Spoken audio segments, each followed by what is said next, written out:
Manchester United fans, hold on tight. Marcus Rashford just dropped a shocking Barcelona update, and 6 players could leave in January. Plus, Barcelona are eyeing teenage sensation JJ Gabriel. Stick around as we break down every transfer twist and what it means for the Red Devils. Let's dive in. Marcus Rashford posts 6-word Barcelona update as Man United transfer rumors swirl. Out on loan, Manchester United star Marcus Rashford came off the bench to help Barcelona secure a 3-1 win over Atletico Madrid in La Liga on Tuesday night. Marcus Rashford has delivered a fresh message after the Manchester United loanee once again helped Barcelona claim a vital win in La Liga. Tuesday night saw Rashford and his teammates earn a 3-1 victory over Atletico Madrid at the Camp Nou to move further clear at the top of the Spanish top-flight standings. Despite being named on the bench, Rashford was brought into the contest by Barcelona boss Hansi Flick in the 67th minute, replacing Robert Lewandowski with the scoreline at 2-1. Former Manchester City star Ferran Torres then netted a third for Barca to seal the victory. Even though Rashford didn't make the starting 11, the 68-cap England international was thrilled to contribute to Barcelona's victory, securing 3 more points in their La Liga campaign. This latest appearance marks Rashford's 19th game this season across all competitions, including 14 in La Liga. His contribution has helped the Catalan Giants extend their lead at the top of the table to 4 points, ahead of their fiercest rivals, Real Madrid. Rashford's post comes just before the January transfer window opens, while speculation about the future of the United loanee is set to intensify as the new year approaches. United agreed to Rashford's departure during the summer transfer window, following the player's expressed wish to leave Old Trafford ahead of the new Premier League season. Rashford may have only temporarily left United this summer, but Barcelona have the option to make his transfer permanent at the end of the season for a fee of €30 million or £26 million. There was a chance for Rashford to permanently join Aston Villa this summer after his loan stint in the latter half of the previous season. However, Villa chose not to exercise their £40 million option, in turn resulting in Rashford's move to Barcelona. Since making the switch to Spain, the England star has netted 6 goals and provided 9 assists for Barcelona, leaving the La Liga Giants with a crucial decision to make regarding his future in the coming weeks and months. Rashford will next have chance to increase his goals and assist tally when Barcelona take on Real Betis in La Liga this weekend. Meanwhile, Real Madrid will also be in action against Athletic Club on Wednesday night for what effectively serves as a game in hand. 6 players could leave Manchester United in the January transfer window. Man United lost 4-1 against Anderlecht in the Premier League International Cup at Leigh Sports Village on Tuesday night. Manchester United under-21s rocked up to Leigh Sports Village on Tuesday night with high-profile academy names Shea Lacey, Kido Obi, Sekou Kone, and Diego Leon missing from the squad. The question now is what happens to those players in the January transfer window. Obi has not made a first-team squad this season. Lacey was on the bench for successive Premier League games against Everton and Crystal Palace, and Diego Leon and Sekou Kone are in between the U21s and senior side. The early expectation is Lacey and Obi will be kept in the building, but loan offers will be considered for Leon and Kone, who would benefit from playing senior football in the second half of the campaign. There are other candidates for a loan who started against Anderlecht on Tuesday night in the Premier League International Cup, such as Jacob Devaney, Gabriele Bianchi, Jace Fitzgerald, and James Scanlon. That would take the potential loan departures to 6. The selection process at United ahead of the winter window involves evaluating players who may have stagnated in academy football and determining whether a change of scenery would be beneficial. Devaney, who captained the U21s from the base of the midfield on Tuesday night, has delivered consistently strong performances this season and excelled for Ireland's U21s against England during the November international break, emerging with credit against the likes of Joe Bellingham, Ethan Nwaneri, and Lewis Hall. That display suggested he could rise to the challenge of a loan spell further down the English football pyramid. Bianchi would also benefit from a spell away because he isn't getting much from U21 football. He had the thankless task of leading the attack against Anderlecht and looked understandably frustrated as he drifted throughout the first half with no service up front. The Welshman has trained with the senior national teams of Wales and Canada. He's eligible to represent both, experience which would stand him in good stead if he leaves on loan. Scanlon was born in the Midlands but represents Gibraltar on the international stage, and he scored a brilliant goal against the Faroe Islands in a World Cup qualifier last summer. He is another who should be considered for a loan, along with Fitzgerald, who has slightly plateaued after being named in senior squads against Chelsea and PAOK last season. Scanlon and Bianchi offered little in the final third in the first half against Anderlecht, but United struggled as a collective, conceding multiple chances against an aggressive Belgian side. U21 manager Travis Binion pleaded with his side to keep the ball after spells of Anderlecht pressure, encouraging the youngsters to give themselves a breather and a foothold in the contest. It was communicated ahead of the fixture that Binyan would not be permitted to speak to the handful of local reporters who made the trip to Lee. That is not on Binyan, who has always been hugely generous with his time, but instead a strange decision from the club. United didn't keep the ball much in a disappointing first half, but they were ahead at the interval, taking the lead on the stroke of halftime thanks to a powerful header from Devaney. The Anderlecht coach, dressed in a Winter Olympics-esque tracksuit, could not believe his side had fallen behind given his side had squandered 4 great chances and their wastefulness was punished. They were deservedly level just minutes into the second half when forward Enzo Sternal pounced on a spilt shot and equalized. The Anderlecht staff celebrated as if it were a goal in the World Cup final. Terry van de Ven fired the visitors into a 2-1 lead shortly afterwards. More exaggerated celebrations followed, and Binyan shook his head on the touchline. Then Anderlecht scored a 3rd goal, and then a 4th. What Binyan will learn from the game is up for debate. There are conversations ongoing about which players will leave on loan, and brain power should be put into arranging spells away in the January window. It's easier said than done to find an appropriate loan for academy players, especially in the winter window, but there are at least 6 players who won't gain much from continuing to play youth games. It will be fascinating to see which academy players have left by the end of January. White flag close on January move for Manchester United player. Explanation given. Manchester United's Joshua Zirkzee scored a smart goal against Crystal Palace at the weekend and then made it clear he's happy at Old Trafford. AS Roma have been interested in the Dutchman for weeks, but now they could be looking to abandon their chase of the player.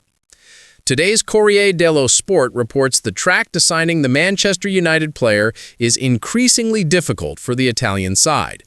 This is partly because the 24-year-old's entourage is demanding high commission payments.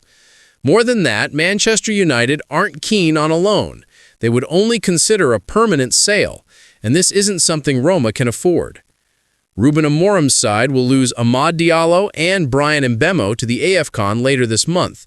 Benjamin Sesko and Matheus Cunha are already out injured, and they can't afford to lose Zirkzee in January. That Zirkzee is starting more often now is not a good sign for the Giallorossi, who are close to waving the white flag. The newspaper explained a search is underway for alternatives, which he's played only 189 minutes in the Premier League so far this campaign, with injury worries holding the player back at Selhurst Park. Despite that, the forward is now being monitored for a major move. Today's Gazzetta dello Sport reports AS Roma see him as an option to improve their attack. The report claims the 26-year-old is seeking more game time than he gets at Crystal Palace, and this has attracted Roma. Roma also have a working relationship with Nketiah's agent, who also represents Jadon Sancho. The Giallorossi tried to sign the Aston Villa player in the summer. A move didn't go through, but talks were held with his entourage. This foundation can prove important in potentially landing the Crystal Palace player. Nketiah is a newcomer on Roma's shortlist, with Joshua Zirkzee and Borussia Dortmund's Fabio Silva also seen as targets.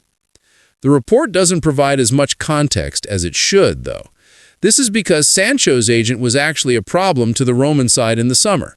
Corriere dello Sport claimed in August that commission demands were a reason Roma didn't sign the winger.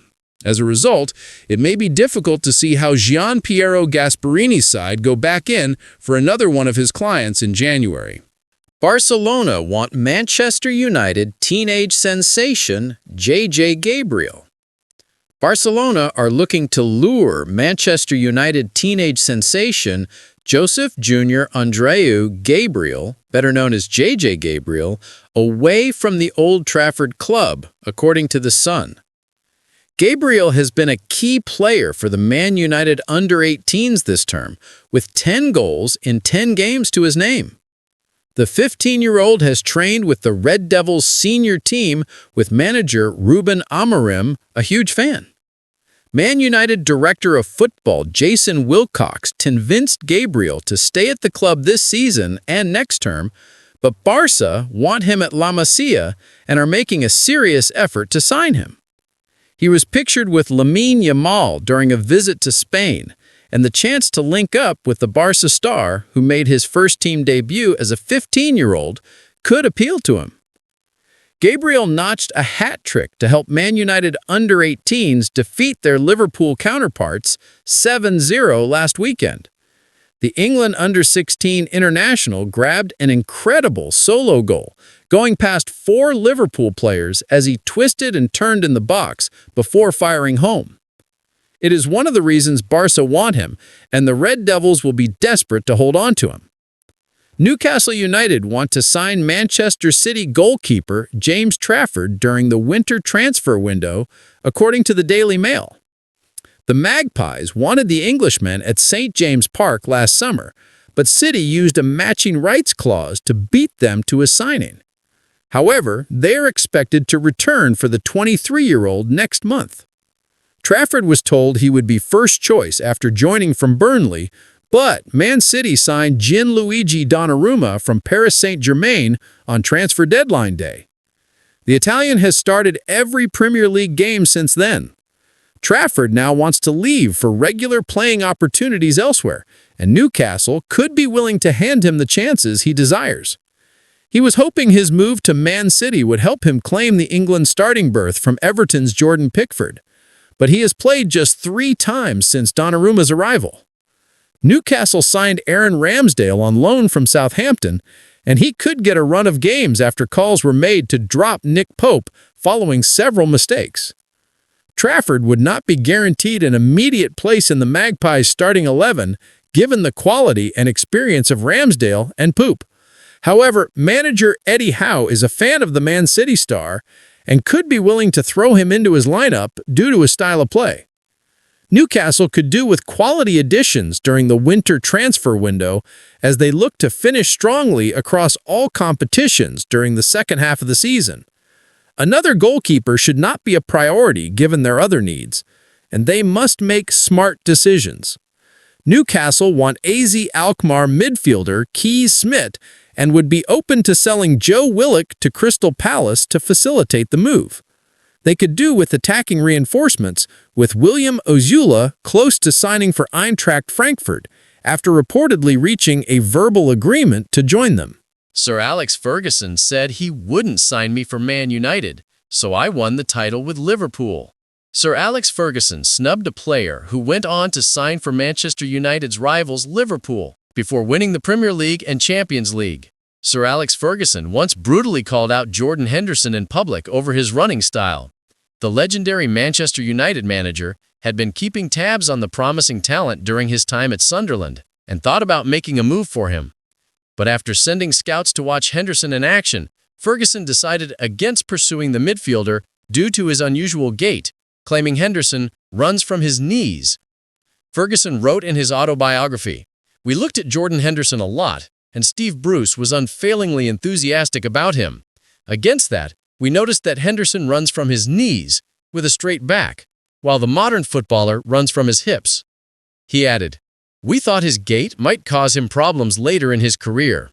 United's oversight proved to be Liverpool's gain as in 2011, a 20-year-old Jordan Henderson moved to Anfield for approximately £20 million. He featured in 37 Premier League matches during his debut campaign under Sir Kenny Dalglish and nearly clinched the title in 2013-14 under Brendan Rodgers. Henderson, currently at Brentford, later reacted to Ferguson's remarks by saying, "What was written in the book never bothered me. To be honest, I looked upon it as a compliment that I got a mention.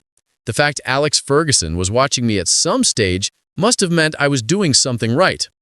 He added, "I was never aware of any interest from United, and I'm happy with how things worked out. I'm enjoying my football and we're progressing well as a team. I never felt as if I had a point to prove really, except maybe to myself and to Liverpool Football Club in terms of improving as a player." But Rodgers was left furious with the Scotsman's comments. He said, "I think if Sir Alex ever bumps into Jordan, he might want to apologize for that." The comment surprised me, I have to be honest, coming from someone with such status in the game. Maybe it was meant as flippant, but to a young player making his way in the game, it could be damaging. Every player is different, and every player at this club has had his strengths and weaknesses medically assessed. The statement in terms of Jordan was inappropriate. Henderson responded in the best way possible with his performances on the pitch. He was named captain of Liverpool in the summer of 2015, ahead of Jurgen Klopp's arrival a few months later. He became instrumental in Klopp's Merseyside revolution as the team grew increasingly competitive, reaching the Champions League final in 2017-18 and claiming the trophy 12 months later. Henderson also played 30 league matches during 2019-20 as Liverpool cruised to their first Premier League title, which they lifted when the season resumed during the COVID-19 pandemic. The England midfielder clocked up a total of 492 appearances for the Reds, scoring 33 goals and providing 58 assists, figures that barely scratched the surface of his monumental influence both on and off the pitch. In a shock move, he decided to leave Liverpool in 2023 for Steven Gerrard's El Ettifaq project in Saudi Arabia, believing his opportunities at Anfield under Klopp would be limited ahead of the new season. Henderson's two former clubs, Liverpool and Sunderland, are set to face off in the Premier League on Wednesday night at Anfield. His boyhood team, Sunderland, have kicked off the season exceptionally and currently sit sixth in the table in their first season back in the top flight. Meanwhile, reigning champions Liverpool are trailing by 1 point after a dismal run of form, which finally came to an end with a 2-0 victory over West Ham at the weekend.